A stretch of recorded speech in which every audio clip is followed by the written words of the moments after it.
साहिला, क्या हुलिया बना रखा है तुमने अपना? हाँ, 7 भाई होते ना, बहुत गुस्सा करते तुम इस तरह देख के। ठीक हूँ मैं। तुम कैसी हो सेनिया? हमारी शादी का क्या बना? क्या कह रहे हैं अम्मी अब्बू? क्या कहना है उन्होंने? घर पे सब इतना परेशान है, जैसा सोचा था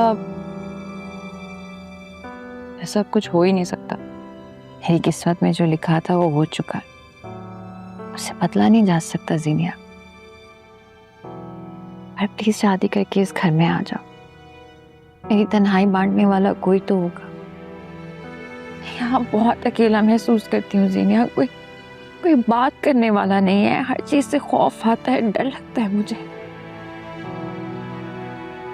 प्लीज आ जाओ। मुझे बताओ किस चीज का खौफ है तुम्हें? मुझे बताओ, किसी ने फिर तुमसे कुछ कहा? जुबान से तो किसी ने कुछ नहीं कहा, लेकिन मैं लोगों के रवैये, उनके अंदाज समझती हूँ। मैं जानती हूँ उनके दिल में क्या है, सब समझती हूँ। खैर, मेरी बात छोड़ो। प्लीज अम्मी अब्बू से बात करो ना। उन्हें कहो कि मामला जल्दी तय करें।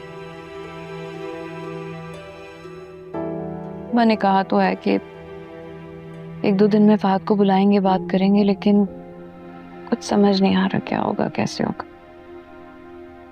खैर, मुझे मेरी छोटी प्रिंसेस नहीं दिख रही, किधर है? आंटी के कमरे में सो रही है, थोड़ी देर रहने दो उसको वहीं। एक बात बताओ, तुम इतना चिढ़ती क्यों हो उससे? जब भी उसके बारे में बात करूं बिल्कुल सख्त हो जाता है तुम्हारा लहजा। जब मैं अलीना को देखती हूँ ना जीनिया, तो साथ के चले जाने का एहसास शिद्दत से महसूस होता है मुझे। क्या किस्मत है अलीना की, बाप का चेहरा तक नहीं देख सकी। बाप के बगैर कैसे पलेगी? खबरदार, जो आइंदा के बाद तुमने उससे अकेला कहा। वो तुम्हारा सहारा बनने आई है बेवकूफ, तुम्हारे लिए है। और आइंदा तुम्हारे मुंह से ना उसके खिलाफ कुछ ना सुनो के, ना मुझसे बुरा कोई नहीं होगा, और सब जानते हैं ये बात। जा रही हूँ अपने प्रिंसेस से मिलने, आंटी के रूम में। ओके, बिल्कुल अपने आप को सीधा करो अभी। I don't want to see you like this. Okay,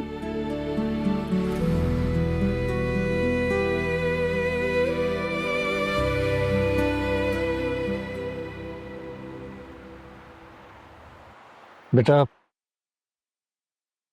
साहब की वफात का दुख सिर्फ तुम्हारी फैमिली का नहीं है, बल्कि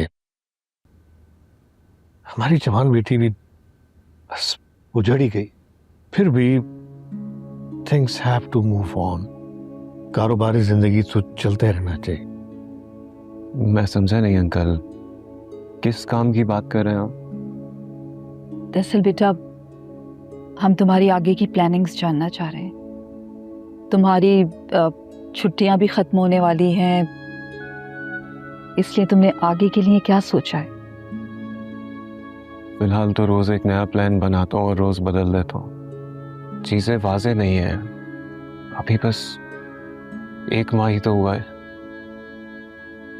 खैर, मैंने अपनी छुट्टियां एक्सटेंड करवा ली हैं। मैं चाहता हूँ कि जाने से पहले ये बिजनेस पूरी तरह सेट कर दूँ, ताकि भाभी को कोई प्रॉब्लम ना हो। ये तो बहुत ही खैर का काम करोगे तुम। आफ्टर ऑल ये सब कुछ तुम्हारी यतीम भतीजी का ही तो है ना। प्लीज अंकल, ये लफ्ज़ अलीना के लिए मत इस्तेमाल करें। बहुत तकलीफ होती है मुझे।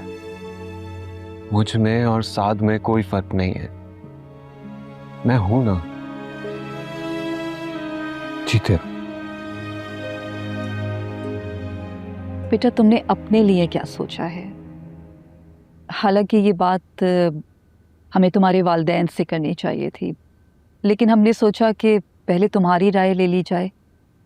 आई मीन, तुम्हारी अपनी जिंदगी भी है, तुम्हारी शादी, और जिंदगी से तो भरोसा ही उठ गया है आंटी। बहरहाल, अभी कुछ नहीं सोचा इस बारे में। एक बार ये सब चीजें सेट हो जाए तो कुछ करते हैं।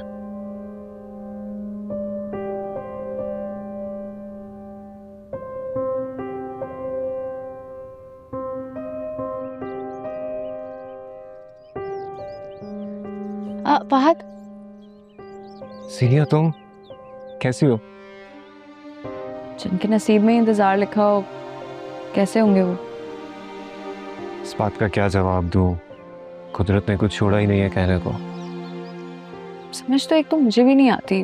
जब भी हमारी शादी की बात होती है कोई ना कोई पहले से भी ज्यादा बड़ा मसला खड़ा हो जाता है। पता है, मुझे तो लगता है अब हमारे हाथों की लकीरों में दूरी लिखती गई है।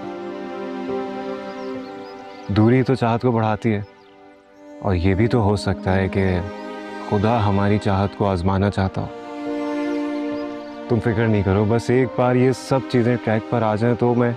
तो उसे आगे कुछ मत कहना, भरोसा है मुझे तुम पर। आधा खिलाफ नहीं हो, इतना तो जानती हूँ तुम।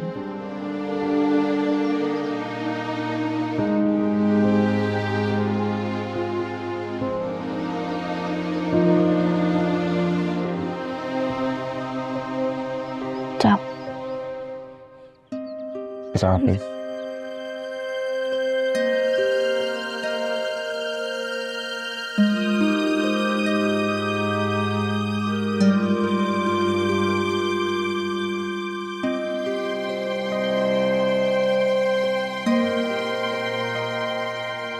लगदा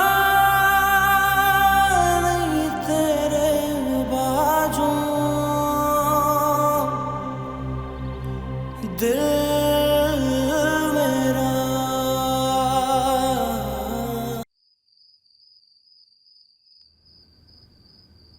मैं उस वक्त आप लोगों के साथ क्यों नहीं था जब आप लोगों का एक्सीडेंट हुआ था? मुझे क्यों पीछे छोड़ के चले गए आप लोग? साथ रखते अपने।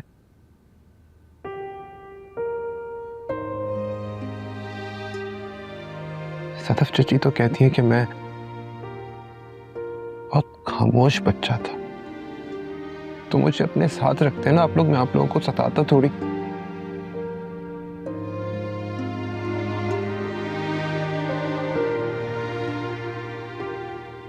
ये जिंदगी जो आप लोग मेरे लिए पीछे छोड़ के चले गए मुझे समझ में नहीं आती है। ऐसा लगता है जैसे कोई ख्वामख्वाह की जिंदगी जी रहा, जिसमें मैं अपनी मर्जी से कुछ भी नहीं कर सकता, मोहब्बत तक नहीं कर सकता मैं अपनी मर्जी से। लोग तो अपनी मर्जी की मोहब्बत करते हैं ना। आप लोगों ने भी तो पसंद की शादी की थी ना, मोहब्बत की शादी थी ना आप लोगों की। लेकिन मैं अपनी मर्जी से मोहब्बत भी नहीं कर सकता, किसी से भी नहीं।